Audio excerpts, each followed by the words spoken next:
Support for Rainier Avenue Radio comes from Demetrius Jazz Alley. Tonight, it's Seattle's born and bred trumpeter, singer Jermaine Smith. One night only on tour in support of his new release, Come On Home. Tuesday and Wednesday is the Headhunters' 50th anniversary and album release celebration, live from Brooklyn Bowl. Tickets and information on jazzalley.com. This is Big Poppy, host of Jazz from the Cabinets. Join me each week for a listening tour of the first century of jazz. An eclectic mix of Dixieland, big band, cool jazz, bebop, contemporary jazz, world jazz, all jazz in all forms. That's Jazz from the Cabinets with Big Poppy on Rainier Avenue Radio, streaming worldwide on RainierAvenueRadio.world. Hello, listener. What's important to you about what's going on in your community? Are you interested? Are you concerned? In any case, I invite you to tune into my show, Seattle Here and Now, on RainierAvenueRadio.world. Why? I will be covering a wide range of topics important to you and impacting the community. Each show will have a special guest or guests to share with you information on a variety of subjects that are happening here and now in Seattle. I promise I will work hard to make my show informative, interesting, and entertaining. Be sure to listen to Seattle Here and Now on RainierAvenueRadio.world. This is an important message about coronavirus. With coronavirus still spreading, those who are most likely to get seriously ill must take extra precautions. You are at a higher risk for getting seriously ill if you are over 65 or if you have any serious underlying medical conditions, like heart disease, chronic lung disease, like asthma, diabetes, or if you're undergoing cancer treatment. If you're at a higher risk for getting seriously ill, it's essential you take extra care to protect yourself. Stay home, avoid close contact with others, wash your hands frequently with soap and water for 20 seconds, disinfect frequently touched objects like doorknobs and light switches. The choices you make are critical, and their impact is significant. This is Paul Pearson, host of Star Time. And when I'm not busy tearing the roof off the suckers, I'm listening to RainierAvenueRadio.world.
Hello, everyone. Hello.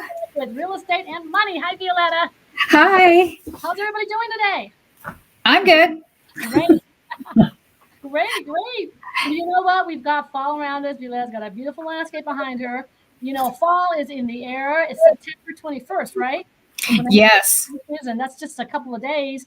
And so there's so many different things going on. Halloween's coming. Back to school is in full force. And we want to talk to you today about what do you do to weatherize your house? Yes. Fall and winter maintenance schedules. Yes.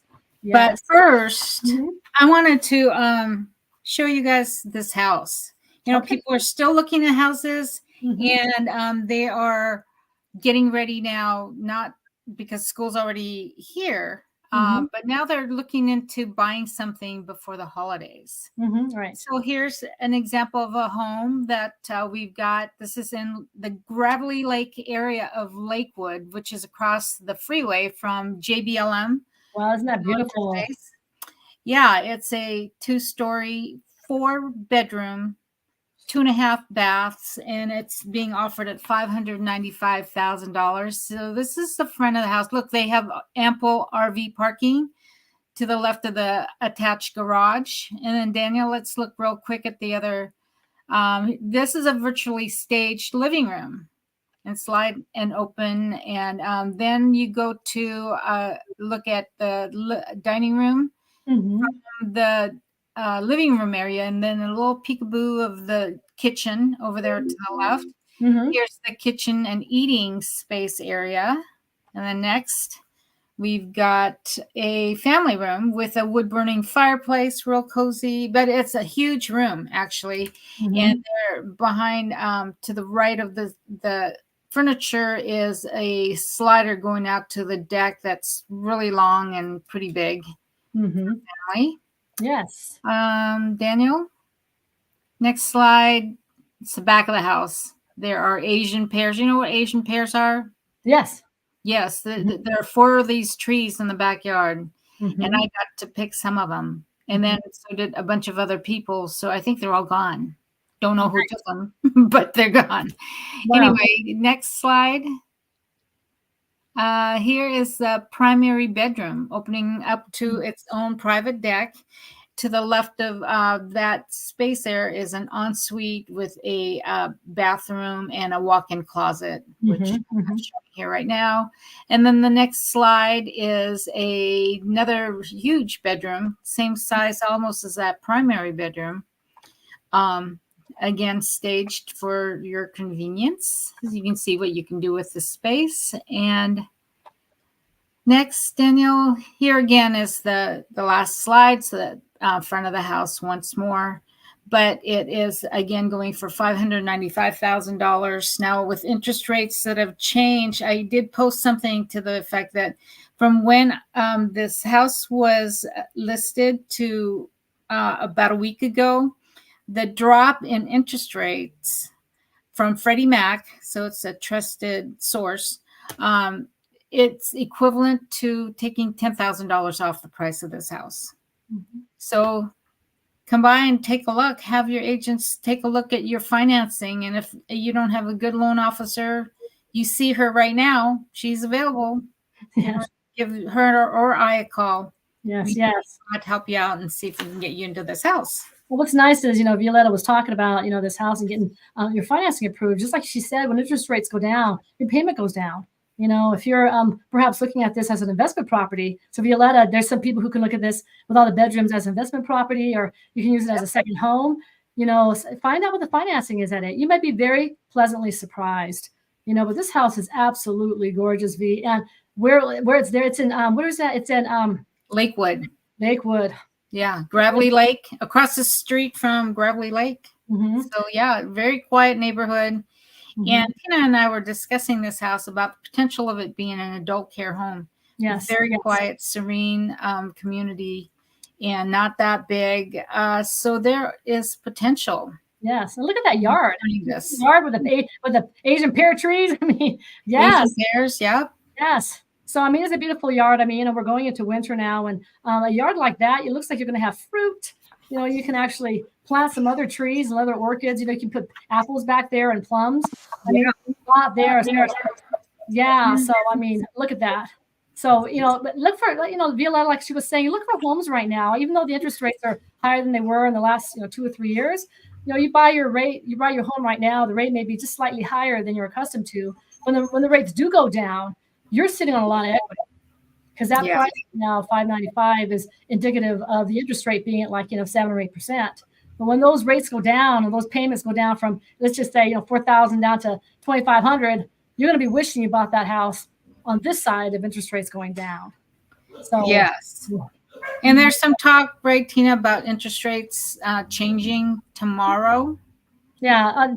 So, in case you're seeing this next week too, the interest rate supposedly on the 18th, the Federal Reserve is going to come out with a new report on whether they're going to raise the interest rates or whether they're going to lower the interest rates. So that's something that could be very, very lucrative. If the interest rates do go down tomorrow, which we're hoping that they are, then you want to put an offer on a house immediately, because that house at $595,000 may very easily go up to $625 or $630 when the rates go down and people can start affording more. They're going to start fighting over the prices. Yes, bidding wars. You don't want to get into that. Just no, you don't. Into the house now. And then, as we've said time and time again, you can always refinance. Always refinance. So, that The houses right now, they were going upward, and then the prices of houses started just getting out of control. And so the government kind of put a stop to that and actually started trying to decrease the economy. But they basically have the interest rates were higher so that the prices of houses don't go out of control. So when interest rates go back low, guess what's going to happen? And if you do own a house, you're going to be sitting on some fat equity. If you don't own a house and you're going to try and buy in October when the rates go down, you're going to be fighting for that home. You're going to have to be putting over asking price. You're going to be fighting. You may be waiting 2 or 3 months to get the house that you want. Whereas if you bought it earlier, it would be like, several hundred, tens of thousands of dollars cheaper. You can always refinance. Yes. You want to be in control. So if you're thinking of How buying, many times can you refinance, Tina? as much as your little heart desires. I mean, there's like there's some FHA loans. If you're refinancing and you're saving $12 a month, FHA will not allow that. There are some programs where if you're conventional and you're going to save $37 a month, and it's going to cost you $5,000 to do that loan. If you do the math, it's going to take you 72 months or it's going to take you 120 months to recoup that. It's not going to be worth your while. So Right. if you should buy a house now, the interest rate is like 6.5% or 7%, and the rates go down to 5 or 5.5%. Your loan officer at that point can calculate what the savings would be per month. And let's say you only save $60 a month. It may not be worth it. If you can save $250 a month, by all means, it'll be worth it. So the basic thing is to buy the house. The sooner you buy the house, the more you're going to be able to get the rising equity. But I'm telling you, the people who bought their houses in July for $500,000, should the rates go down, that house was up to $575,000. Yeah, They just like did that. 1 month. Yeah, and I remember, in my 32 years of doing loans here, I had people that were approved, and it would take them 2 months, 3 months, 8 months, 9 months to get an offer accepted.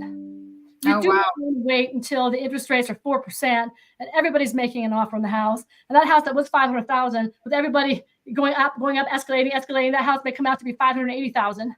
And so you don't want to wait until everybody's jumping in the market. Yeah. So if you want to buy now, buy before the rates go down. Don't say, okay, I'm going to wait till November till the rates hit 4%.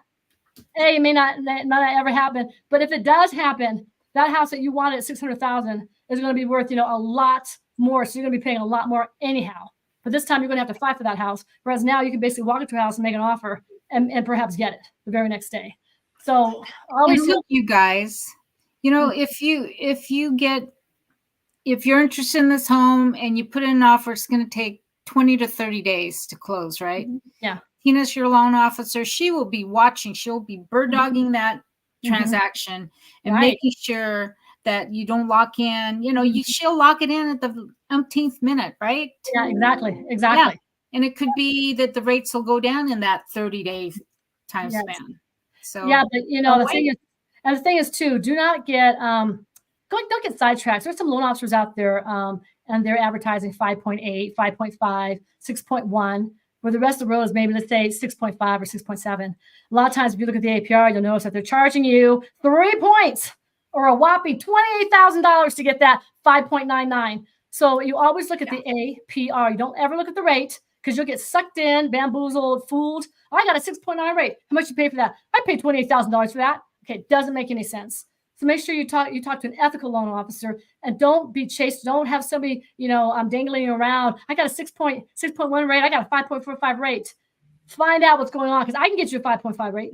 If you want to pay $37,000 for it to save $20, $80 a month and whatever. So make sure you talk to an ethical loan officer. Make sure you look at the APR, not the interest rate. Look at the APR, the cost of funds, and you may find it may be a lot different. So don't be led astray.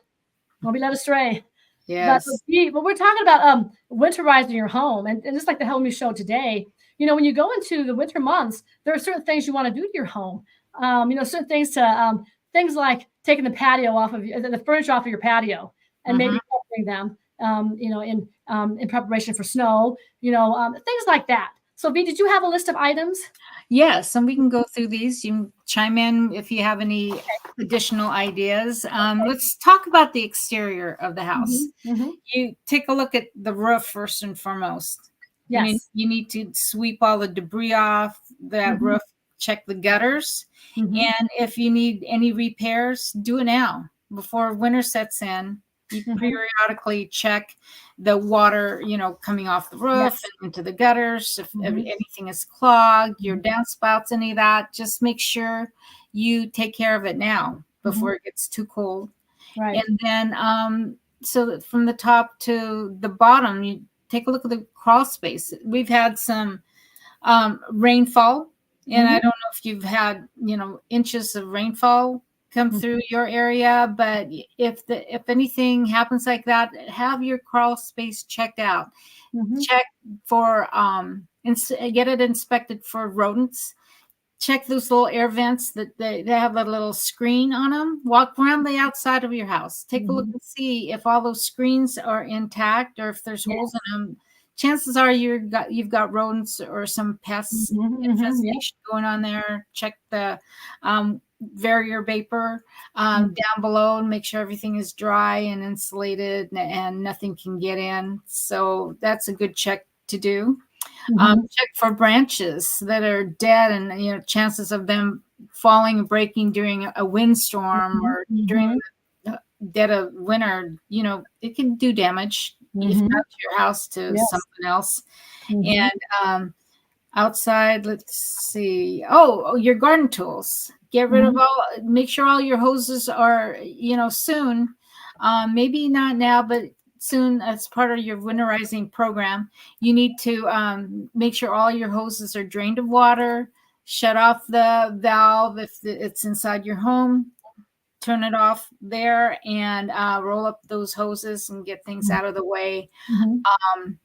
Sprinkler systems should be turned off pretty soon so they don't get water inside them and they freeze and they break and big mess. Same thing with your outdoor faucets. If it gets to be really cold and you have a cold spell coming on, those insulated foam things. Do you have that? Do you do that at your house, Tina? The sprinkler system? The water faucets, those foam thingies. Foam things around them, yes. Especially here, it could be up to 10 degrees below zero. So you've got to wrap it with plastic and cover it. And I got the foam things that you tighten onto your faucet, but no, I take towels. I put all types of different stuff because you never know, or it'll go off. Yeah, so, Denver, they're bikini weather one day and then 2 feet of snow the next day. Exactly. So you never know what's happening over in your neck of the woods, right? So here too, we've got a lot of home developments that were built like maybe 10 or 20 years ago, and a lot of times these builders planted a tree like 10 feet in front of your front door. So now we have these giant maple trees. The roots take over the yard, but then the covering of the trees are all over your gutters. And so in these new developments, a lot of these builders are trying to make it look really pretty. But why would you put a maple tree in the front yard? 20 years ago, sidewalk. It lift up the sidewalk. It lifts damage. The tree is all over your roof, so you want to make sure that you have somebody that comes and does your landscaping. And a lot of times these trees, when the snow hits, it can break wires, it can break your roof, it can go through your roof. So make sure you can get some of the trees that are near the house, that you get them trimmed so that there is a snowstorm, that you will not be in the middle of that. The branches don't fall. And also, with the heating in the furnace. Remember last year on Christmas Eve, I had like 10 people at my house staying for Christmas, and then my heater went out on Christmas Eve at 2:00 in the morning. If it wasn't for my fireplaces, but make sure now that if you do have a furnace, if you do have a water heater, that you make sure that the vents are clear. You make sure your filter is changed, but make sure that you can, if you haven't had maintenance on your house for 5 or 6 years, you don't want a surprise on Christmas Eve at 2 a.m. in the morning. You want to make sure that you get your home maintained. Make sure your heater, number one, is maintained. And also the vents. There's a lot of times where we've got the laundry vents, or we've got, where the heater comes up. A lot of that stuff is corroded with like dust and dirt for whatever reason it gets in there. Make sure that is clear too, because your heater can be more efficient if your vents are clean. Right. And I just had somebody today quote me on my roof. We had a hailstorm back in June this year, and I know it's September, but a lot of times you don't want to fix the roof after one hailstorm and have 3 or 4 more hailstorms during the summer. Then you don't want to have to get repaired and fixed. So I'm actually having my roof fixed, and it wouldn't hurt for your roof to be maintained. Have somebody jump up there and inspect it. I mean, the gutters may be, having to be cleaned. However, what if your gutters are misaligned or they're broken and they're not going the right direction? What if you have solar panels up there? Oh yeah, you do. Yeah, I mean, we get a lot of snow here. You want to make sure that when the snow melts, if you have leaks or something in your roof, that is not going to be good. It's not going to fare well. I also have window damage from the hailstorm. I mean, I have this big coming out of the sky, and so my windows are broken, the seals are cracked. And I waited for me for a good time, because if there were any more hailstorms, I would have gotten something fixed. And then in August, there was another hailstorm, it would have been broken again. But make sure it's not just looking to see if there's moss on your roof or anything like that, but make sure that you look at your roof and see if there's any holes or anything of any danger. If you have any trees. So when I was in Seattle, there was a giant rainstorm one time, and I woke up in the morning, went downstairs. I had 3 tree branches that went through my roof. I mean, there's boom, boom, boom, through my roof. I had spears, because I had these trees that are 100 feet tall. I had spears that came down, went right through my ceiling. There were 3 of them. Wow. And I called the insurance up like at 6:35 in the morning. And I was going to get my roof patched up. But you want to make sure that if there is a windstorm, that your shingles and everything aren't going to fly off or anything. I'm getting it's called an ice and hail impact resistance. So if there's hail or ice, it's going to bounce off my roof. I think I'm getting like a 28% discount on my homeowner's insurance because I'm having that roof. Wow. So you want to make sure that your roof, I mean, that's first and foremost. If your roof leaks, your walls are gonna deteriorate, your windows are going to deteriorate. So make sure you get that all done. Is that made out of that composite material, or is it a flat roof, or is it what is it? Tile, metal? It's some type of a shingle, but it's resistant to ice and hail. And I believe like regular shingles, they lie on top of each other so they can flap up the windows, but these are completely sealed down. And so it's a 50-year warranty. 50 years. Mm-hmm. Yeah. So I'll last you, I'm sorry to say. Okay, yes. But the thing is, if there should be another hailstorm next year that comes through here with winter warming or with global warming and stuff, we can, while everybody else is getting damaged, mine would just bounce off. Supposedly would bounce off. And I guess you can do that for your windows too. But just make sure, I mean, if you're, here in Colorado, you can be in the foothills or in the mountains and get severe weather. I mean, they have hail this big. Yeah, that's what you've said. Wow. There's certain areas, like this is the first time in 4 years we've ever had hail over here. It's just a little pocket of houses. So if you do have something like this, make sure you check your insurance. Make sure if there is any type of winter damage or, a snow cyclone or whatever they call it here, an ice snow bomb or whatever, make sure that you that your insurance can cover that, and check your deductibles. I was surprised I didn't realize my deductible was so high, but look at your finances, make sure that you've got deductibles that are accurate for your house, for your car. A lot of times we have our cars outside, we got our convertibles outside, and we're just like, ooh, I could just jump in the car. But if you've got some room in your garage to cover your cars during the winter, you need to go ahead and clear out some garage space and save your car. You got ping pong table in the car. You got a ping pong table. You got a rowing machine. I don't know what you got. But clean it out. Put your car out in there. Make sure that you've got coverage. I know I've got 3 car. I got a 3-car garage. I got 3 cars, and we're putting them all in there because I don't need any snow damage. I need to go outside in 5 feet of snow. To clear my car.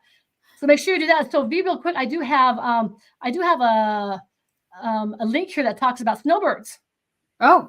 So the definition of a snowbird is somebody that lives in these climatic areas like Colorado, where it's 10 degrees below zero and there's snow. But in the wintertime, they go to Arizona. So they fly off and they go to Arizona or Mexico or Hawaii or some Florida or something like that. So here's a list of things you should do when you winterize your home. So first of all, prevent your home from appearing unoccupied. So make sure you forward mail, you stop newspapers delivery, have your friend pick up items left at your door. Arrange for somebody to remove snow after the storms, and put motion sensor to exterior lights and detectors outside your home. So when you do go off for like 5 months in the wintertime, make sure your house looks occupied. Otherwise, it could be susceptible to thieves, that sort of thing. Take steps to protect your home from thieves. Confirm your alarm system is working. Secure external doors and external windows. Store valuables somewhere where they can't get to. If you've got a flat screen TV just right there, you can see through the window. Make sure you take that down. Avoid water damage by turning off your water supply. So a lot of times sellers will, they'll move out of state and they'll have their house winterized, but you turn off some of the electricity, like the water. So if there is a burst in the house, if there is a freak freeze, that your pipes don't burst, that sort of thing. So make sure that you get your water taken care of. Keep your home and plumbing warm. So that's another thing too. If you know it's going to be 20 degrees, still keep your heater on. It's cheaper to pay a heating bill than to come back to $80,000 worth of damage. because something happened. It's a pipe burst or something. Number 5, perform routine winter maintenance before you leave. So make sure you check the heat. Make sure you check the water. Make sure you check the utilities. So if you should be gone for an extended period of time, everything's taken care of. Right. Insulation maintenance, make sure you've got insulation, water safety measures, trim the trees, put carbon monoxide detectors in there. Make sure you have some type of fire detectors, carbon monoxide. Number 6, make your home unattractive to pests. So make sure that you defrost, make sure that you keep your home, like don't have food all over the place. Don't have fruit or anything by your house or anything. So make sure that you don't make it easy for raccoons to climb into your roof. A lot of times your construction workers can put guardrails on your roof, on your house, above your vents so that critters cannot get in there. Be ready for emergencies. Okay, so if anything should happen to your house, make sure there is somebody that you can talk to, a sister, a friend, somebody in the neighborhood that can go check on your house in case something does happen. And the last one here, 8, make sure you have insurance coverage that you need. Again, somebody may have had insurance policy 8 years ago when you bought your house and it's been on auto pay and you've never really paid attention. So there have been quite a lot of different changes with insurance companies. So make sure you check your insurance and make sure that you are covered should something happen. Make sure your deductibles, that sort of thing, are in line with what you think it is. So I was surprised at my deductible. I didn't realize it was so much higher than I thought. But I don't know if it raised or I just didn't, when I bought the house, I wasn't paying attention. So make sure that your insurance coverage is appropriate for your house and your risk when you do leave as a snowbird. Yes. Yeah. So, and I always, I had a house in Dallas there in Federal Way for like 5 years when I left here, and I had renters in there. And I did have an alarm. I had a smoke alarm, but I had a sister alarm. So that when an alarm went off or anything happened, my sister was... And she had knocked on the door to tell the renter something. She did. Now, she didn't charge me anything for it, or anything like that, but she just loves me. So make sure that you've got somebody in your area. If something should happen to your home, make a friend a neighbor. I mean, make a neighbor a friend or something. Like my neighbor always tell me, hey, something's going on. I see somebody at your house. There's elks in your backyard. I mean, they tell me all types of different stuff. So make sure you pal up with a neighbor. You watch their yard, they watch yours. And you were talking about other insurance things. I'm thinking of fire. We've covered fire before, but always have a fire extinguisher on every level of your home and in the garage. So in case something happens, I even got one of those blanket things that firefighters use to throw over, a stovetop fire. You just throw this thing over and it, what does it do? It just deters the flames from, accelerating and yes, it's retardant. And then your smoke detectors and carbon monoxide devices. Make sure you change your batteries. Now's the time to change them. Think about a specific time of year when you can change those batteries, and now's a good time as ever to get those done. And then have a fire escape plan for your entire family. What happens if some unforeseen event takes place and you need to get out of that house? What you gonna do? Where are you gonna go? Yeah, and it was something too, even with the cold. If I didn't get my fireplaces on, I should make sure that my fireplaces were maintained, because one of them was broken. I fixed like at 3 o'clock in the morning. But was it a wood burning? No, it was gas burning. I didn't know how to turn the pilot light on. There's so much dust and stuff in there. I had to do all the stuff to clean it to get it on. But what if you do run out of heat?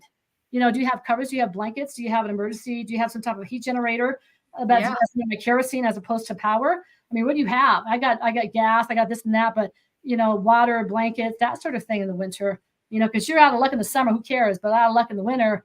Yeah. You're gonna have to go to your you have batteries for your flashlights, or camp lanterns if you're going to bring those inside, and batteries for a radio so you can get emergency information. Quickly. Yes. So if you guys, if you just want to do a maintenance on your mortgage and find out, if you have rental properties, find out what your mortgage is on them. If you should refinance them, should you take cash out and buy another piece of property, what have you. But as far as the winter is concerned, just make sure you're buckled down so that in the spring you're not met with so many different decisions to make. I didn't know my mortgage was like that. I didn't know my insurance was like that. Make sure you take care of it now. Yeah. Insurance, make sure. And a lot of times we all get people, their escrow went up, their insurance went up. They don't know why. I get those questions all the time. But feel free to call me, or feel free to call your loan officer and say, "Look, this is my payment. Can I do anything better?" can I do, is it the time for me to get a reverse mortgage and have no payment at all? That's Yeah. So anyways, time's up. Time's up. Oh, Yeah, okay. so quickly. Wow. Okay. Yes. All right. Yes. So thank you all for joining us today on Real Estate and Money. I'm Violeta Strash with Coldwell Banker Danforth. And I'm Tina Lombard with Novus Home Mortgage. See you next time. Bye-bye. Thanks, Bye.